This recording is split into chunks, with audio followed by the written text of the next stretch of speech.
The rainy season began in early summer, and June had been no exception. It did not surprise the man when he discovered rainwater dripping from his dining room ceiling. Shrugging it off, he placed a tall pot beneath the leak and expected it to stop on its own. However, it continued to rain, and before he knew it, the pot would threaten to overflow. He had to dump the water out first thing in the morning and straight after he returned home from work. Eventually, he began to notice water damage at the source of the leak. The white ceiling had discolored, turning a dull shade of brown.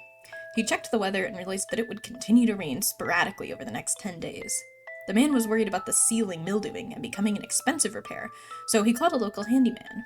Unfortunately, the man could not sign to have the repairs done, only his landlord could. It was a frustrating policy. The man called his landlord, but could not reach him.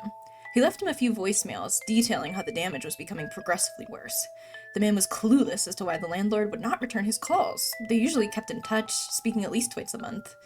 Finally, he reasons that he would not be held accountable for any damages sustained. One night, the man was startled awake by a massive thump. He quickly turned on his bedside lamp, and just vaguely he could see an overturned table and a large shape laying across it. He sprinted out of his apartment and called the police, gagging at the smell.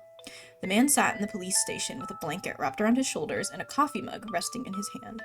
He did know one thing. There had been a dead body in his ceiling, and the water had saturated it so badly that it caved under the weight.